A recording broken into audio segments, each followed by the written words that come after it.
Hello, everyone, and good morning. Welcome to our live feed update for September 22nd. I'm your host, Armstrong, and I'm here today to update you on everything that happened yesterday in the Big Brother 26 live feeds. It was day 68 in the house, and we had a veto competition. We had more drama, and I think the season might be over, to be honest, but we're still here to talk through the details, and with me to talk about it is Aman. How you doing, Aman? Fantastic. Happy Sunday. Yeah, the slower one, but still some general intrigue. It's hard when BB26 has been really revving up the engine for like the past 2 months. So whenever you have like these slower days, by comparison, it feels a little dead. But such is the nature of Big Brother seasons. Yes. Well, let's talk about it. Of course, MJ is the HOH.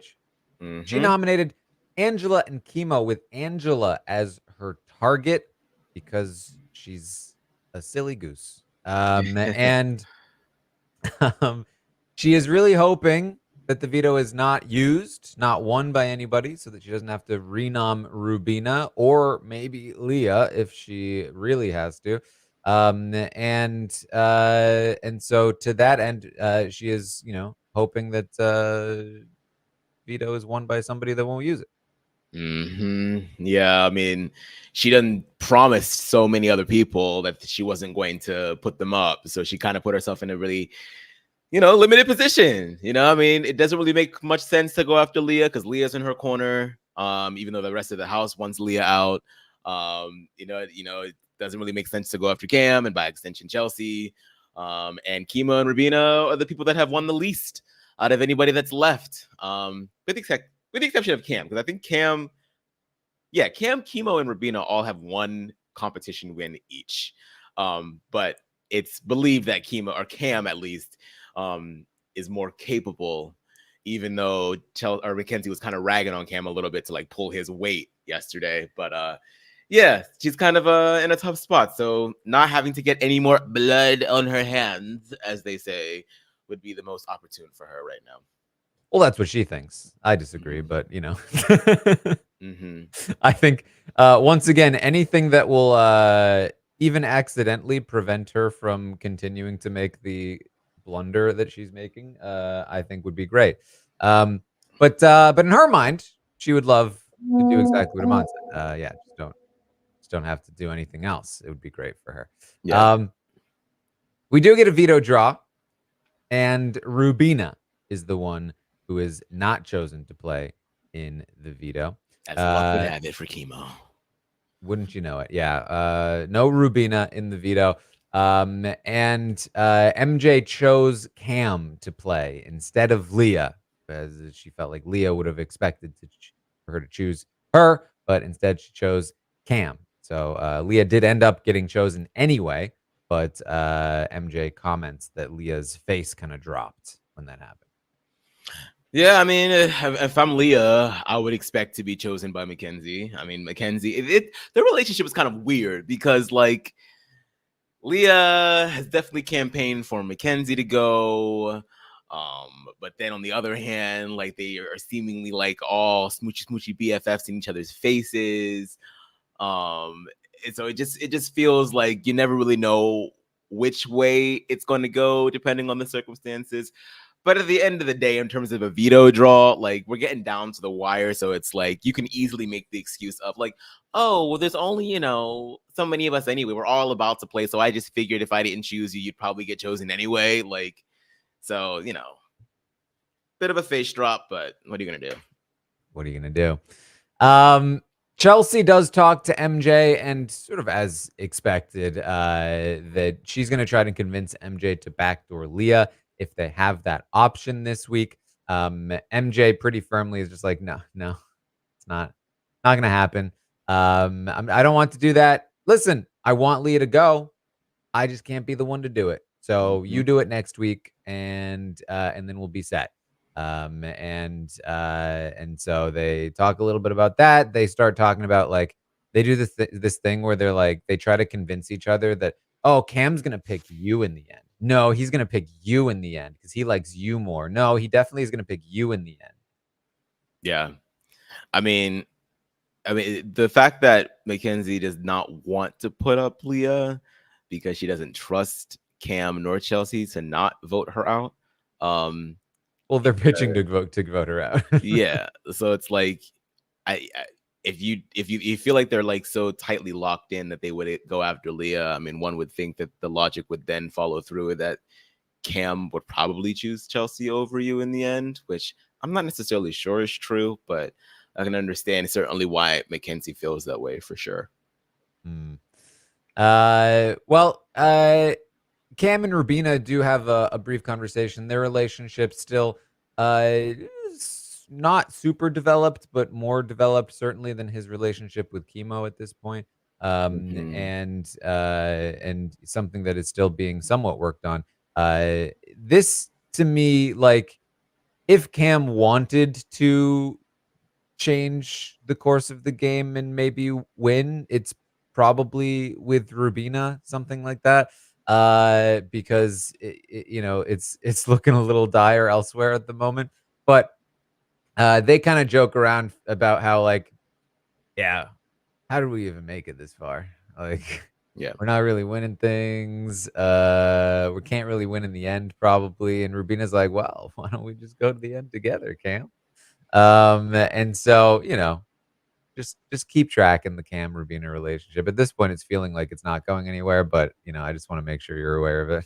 I mean, it felt like two recurring characters in a TV show that you've never seen interact on screen before coming together for the first time, and they have virtually nothing to talk about because they haven't been part of the main plot line, at least not in the same way. That's like the vibe that I got. I mean, well, they have been in the background having these conversations for a while, but yes, right. I mean, it's not a bad option, like we've seen it happen in Big Brother a lot of the time when you have two people that are on seemingly different ends come together because they finally have a mutual interest, and can have a pretty solid symbiotic relationship. So I don't think it's a bad idea. I just think that the both of them have to be more willing to pull the trigger. And, with the double eviction coming up, who's to say that can't happen? Sometimes the doubles can really spark things to happen that normally would not. I just think that, as long as the conversations do continue to happen, I think that it's definitely, you're like leaving your options open, which I think is always good. I think it's good on Cam's part to always have this. So yeah, especially when, he has caught in between two women right now. So definitely nice to have a escape hatch on the way. Listen, and quite frankly, doing anything outside of that trio is gonna be good for Cam. They get to the veto competition. It's a very long one. It's individually timed, and they all did very poorly at it, except for the winner. And when the feeds came back after a very long time, we found out that MJ won the veto. Sweep the week, baby. Sweep the week. HOH and Veto, because, man, she's really got to lock in these Kimo Angela noms so she can get Angela out of the game. Really worth putting a huge target on your back to lock in the Angela eviction this week. And I love the way that she tries to get the target off of her back by saying, like, oh, well, it's not so much that I'm winning, it's that you guys are losing. It's like, yeah, that's how that works. Did you watch last season? I mean, to her credit, like, she does have a bit of a point. Like, the whole OTEV thing was like such an abysmal performance by mostly everyone, and this one seems to be the same way. But like, when you're down to the wire, I don't think it really matters. I think it just means that you creamed everybody else. So now you are the one that has the most amount of comp wins. What is it?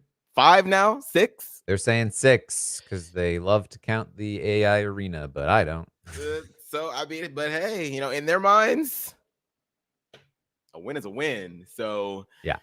I mean, especially going into the double, it's not great. I mean, Leah is still there, and Leah is still the target for a lot of people. But if something goes wrong or if the wrong person wins, it's not good. immediately people are talking about MJ as a threat, MJ as a target after this win. Because not only did she win, but she won by a large margin, and she's bragging about it. Leah, I think, was in second place. Chelsie was third. Chelsie got like 35 minutes. Cam got 40 minutes. Angela and Kimo timed out. So like everyone did very poorly except for MJ is kind of the narrative here. Um, and and yeah, like I said, everyone's now talking about MJ as a threat. We'll get to the more specifics of that later. But yeah, she had to win this because man, she wouldn't have wanted to have to put up Leah. That would have sucked if she had to put up Leah, the only other person in this house that's not thinking about targeting her next week. Because by the end of this night, there are two people in this house that haven't talked about targeting MJ this week, and they're the two people that she wants out, Angela and Leah. How do you screw up that badly? I don't know. Ask MJ. Yeah. I mean, it's not great. But I think like her perception is so warped only because like she spent so much time feeling like she was not making any connections or solid connections with anybody, but that now by default, when you're like one of the last few remaining people in the house, those relationships are going to blossom naturally, but not in the way that you might believe that they have. So yeah, you know, you're spending a lot of time with Cam, you're spending a lot of time with Chelsie, Rubina and Kimo are smiling in your face, but that's because there's nobody else to talk to. There's nobody else to listen to. I'm not saying that they don't like you as a person. I'm just saying that like you're dealing with people that have been dealing with each other for a little bit longer. And so, and you're winning comps on top of that. You know, you gotta, I think you have to start taking bigger swings here, but What are you going to do? Yeah. Another part of this is that MJ's win meant that she also gets to go see a movie, the Wild Robot movie that Suri was advertising in the Survivor premiere. That's the first time I ever heard about that movie was Suri talking about it. I was like, what is this? I've never heard about it. And of course, she gets to bring some people with her, and she chose Cam, Kimo, and Rubina to watch the movie with her. And I think that the rest of the night could have been predicted the second we learned about this, that Cam was going to be seeing a movie with MJ, and Chelsie wasn't going to be there because she was not happy. You know, green is just not a very flattering color on Chelsie, but she continues to wear it with pride. And yeah, the hits just keep coming. It's just like week after week. It's like days of our lives. Like just cast the three of them whenever they are looking for Bold and the Beautiful participants. Just the three of them, nobody else. Don't contact anybody else. Just the three of them. Give them their own storyline. Have it be a continuation. People will be seated for it. It's just on and on and on and on and on. And it's like, to me, I don't even really feel like Cam and Mackenzie are like really even feeling each other like that deeply. I feel like when this season ends, the two of them are going to go their separate ways, and Chelsie is just going to be left sitting there with all of these feelings. And I'm like, and I get it. I've been in that situation before. Like, jealousy is a natural thing. It happens, but like, girl. It's so much more than that. There's like a possessiveness. Yeah. And a way that like she, as we'll talk about, like will then try to be like, everyone hates what you're doing to me, by the way. Like that's just so messed up. Yeah, that was a weird convo. And like she was like, I don't think it's not like because of me, Cam. It's just, I think it's like more of like a girl thing. And Cam's like, yeah, sure. I don't think it's a you thing either. I think, yeah, that's fine. It's just Chelsie, come on, man. Stand up, please. Please stand up. Mm-hmm. Yeah, we'll get there. But Before we get there, Rubina and Kimo are gonna have a conversation about MJ. They are talking about how she is basically the top threat in the game right now. And when I saw this, I was like, "Oh, the game is cooked. The game is over." They're saying, "Well, Chelsie has to know she can't go to the end with MJ. Everyone's gonna have to know that now. We have to hope that Chelsie sees this." And it's like, "Oh, okay. All right. The game is over." Like, congrats, Chelsie. Yeah. You've done it. Yeah. I think you really just like Cam has to wake up real quick. Like you have to know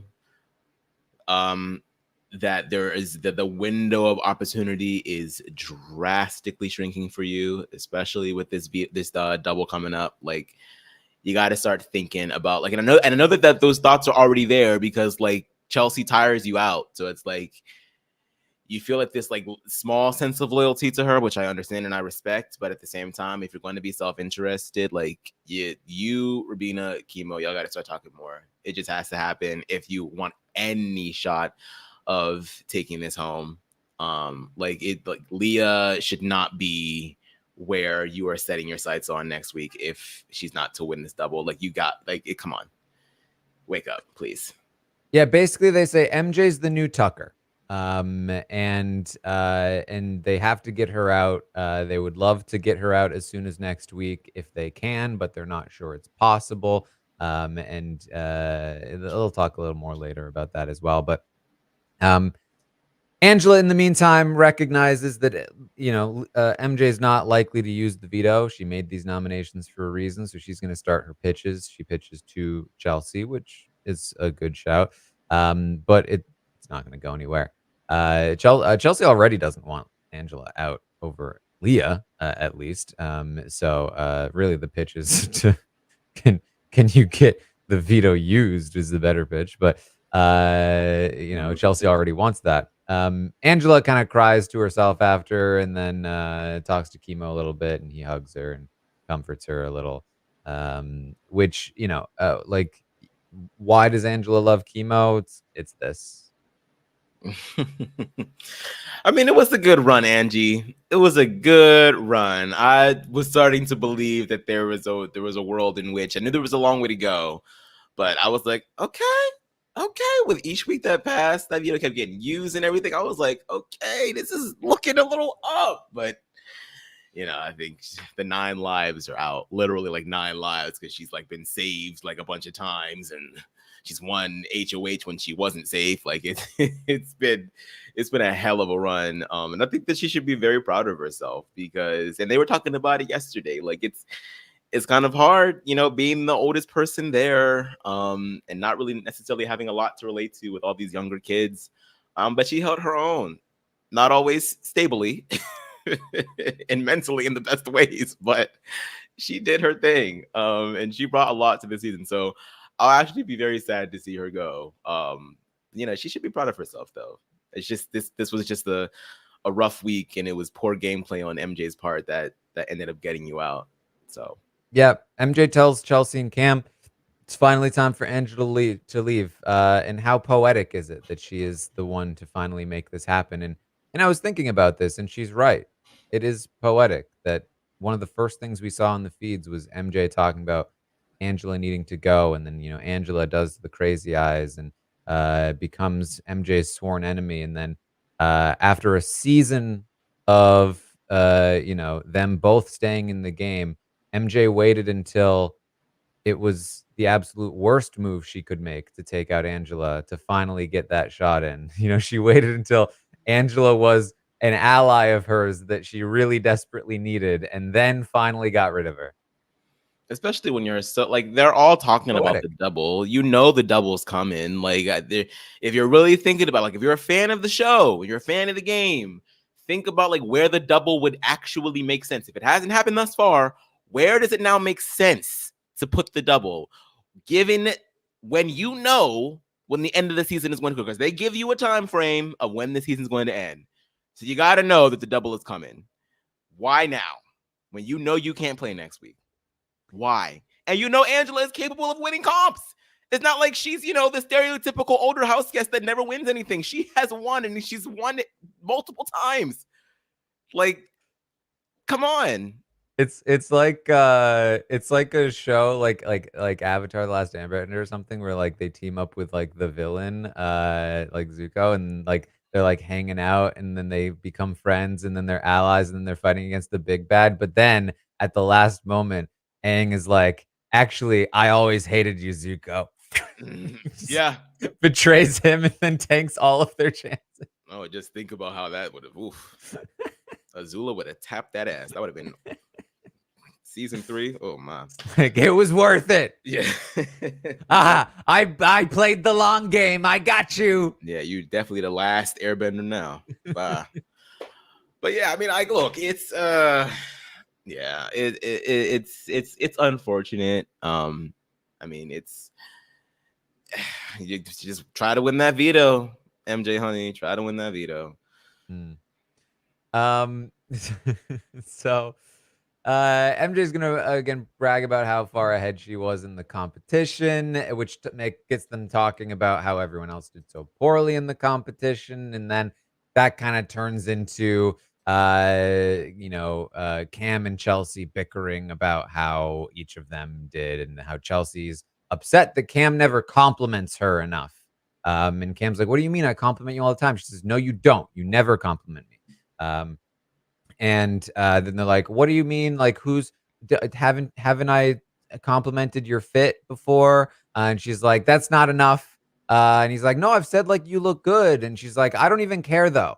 Like I'm not a words of affirmation person because I don't even care about that. I care about action. So it doesn't even matter if you've complimented me actually." And he's like, "But I have, but like what have my actions been?" It's like bad actions. You have bad actions all the time. And it's a big thing, and they keep arguing, and MJ's right there, like participating in this conversation occasionally, which is weird. And then this continues for a while.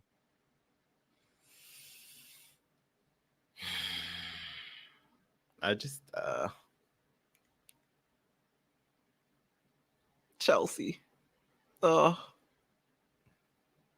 got to take the hint. There's nothing else to do in that world, in that house, but take hints. That's all you can do. That's all you can do. So just take it and put it in your pocket and run away with it into the sunset to somebody else that's not Cam, please. MJ leaves and they keep arguing. This is when she said, "There's a public perception, Cam, that I'm treating you a certain way while you treat me like dog shit. Okay. And not only are you treating me like dog shit, but you clean the shit of other women. There's a Rolodex of how you treat other people better than how you treat me." And Cam was like, "First of all, the dog shit is crazy." But then he's like, because he's like, "I feel like I'm not treating you bad. But okay, I mean, I guess that's your opinion, so I can't say you're wrong, But like, yeah, I mean, I guess if that's how you see things."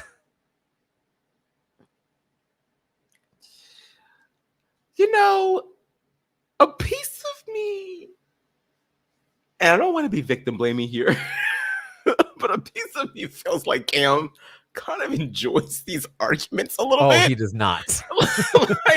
He does not. Because you kind of, and I know that we're in a game here, but at some point, you kind of just, I don't know, like if I'm in an argument like this with somebody where they are clearly being irrational, and it is like no matter what I am telling them, it's just not getting through, or the words are flipped against me, or like the goalpost keeps moving in the argument. At some point, you just have to be like, okay, and that's all you can do. Just placate them. He has. They keep coming. Aman, he did that like 2 months ago. But you can't continue the responses after that. Once you have decided to go that route, you just have to let it go because she's But never. it's not You're him, it's never. her. Oh, She I know. keeps bringing it back up. I understand that. Just don't. Just don't engage. Don't engage. It's just it's not worth it. It's just not worth it. And Chelsie,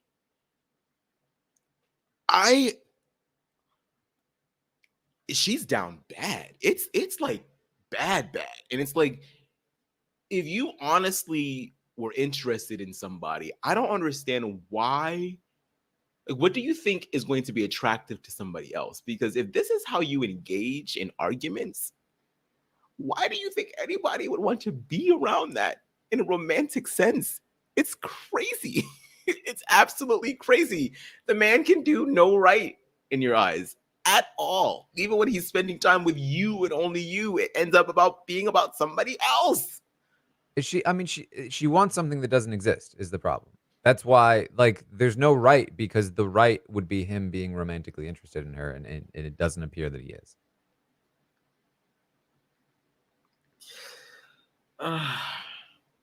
This is very triggering for me for a number of reasons.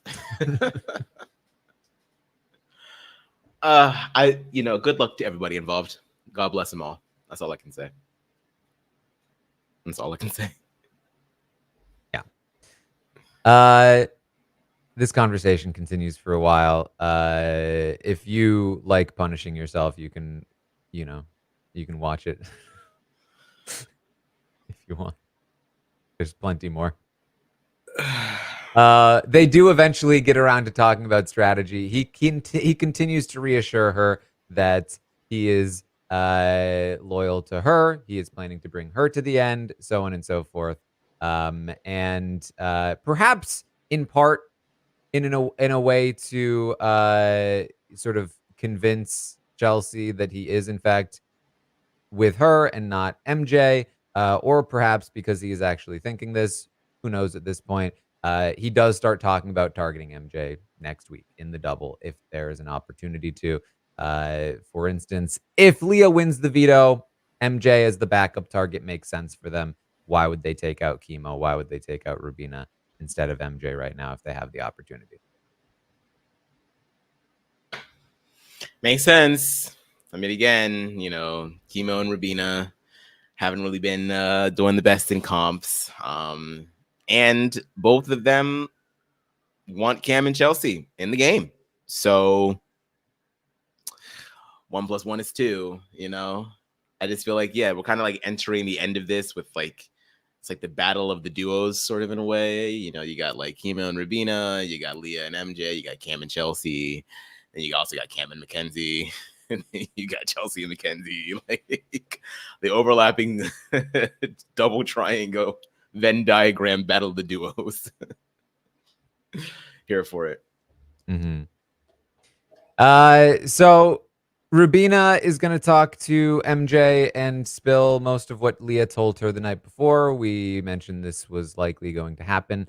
Leah regretted not making a bigger move last week against Chelsie. She wants Chelsie gone, so on and so forth. So MJ now knows about that. Rubina also talks to Kimo about it. And her response to everything Leah told her about Chelsie was, man, we really hope Leah doesn't win HOH next week. That's that. There we go, girl. That's the spirit. Because, man, if Leah won HOH next week, she would target people that aren't us, and that's just not good. Yeah. I really can't wait to go to jury, because that's how I win this game. Yeah. They're like, man, we really hope Cam or Chelsie wins so that Leah and MJ can be targeted, essentially. Yeah. That's kind of how they're feeling. Leah does talk to them about her maybe crush on Quinn. She's not sure how real it is, if it was just like he's there kind of thing, or if it was like anything more than that. She's also, got a little bit of a vibe that he's a very thoughtful person. I don't trust it. I feel like Leah does not know herself well enough to know if she even likes Quinn, so I don't I don't trust it. I mean, I wish them well if something is to pop off. I do. Maybe if she gets sent home next week, maybe we'll get a few jury segments. We'll see what happens, but I don't know. I'm a little wary of that. Just personally speaking, as a third party, I'm just protect my boy Gwyneth. Protect him. I mean, he's got a house full of wing people because they're all talking him up a lot, all the time. But yeah, I mean, she gets the vibe that he is very thoughtful and full of thoughts, and Kimo agrees. He thinks that he may also have gotten that vibe, and and Rubina's a little confused, but that's fine. And I feel like Quinn, I know he wants Leah to win, but he might also want Leah to get to the jury house as soon as possible. Yeah, I think that'll be a good test. Just have her come on through. We'll see what happens. The jury is still out. Okay. We'll see. Yeah. That's pretty much the update. Yeah, really not too much. Not too much yesterday. The veto really sucked. It was like 8 hours that the feeds were down. So a lot of the time was sucked up through that. But I mean, look, there's BB26 has been a topsy-turvy season thus far. Maybe with the injection of some double eviction energy, maybe we see something crazy happen.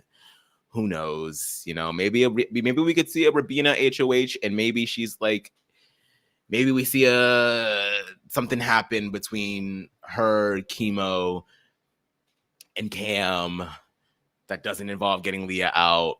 Maybe there is a bit of a Chelsie flip. Maybe maybe Rubina and Mackenzie start talking real quick, and they're like, maybe we should go after Chelsie because Chelsea's actually, I don't know. I'm spitballing, but you never know. We'll see. Or maybe Leah wins and keeps Mackenzie safe. And then that, in that sense, probably will be like Kimo or Rubina that goes. But like, I don't know. We'll see. I'm hoping that something gets flipped upside down on Thursday.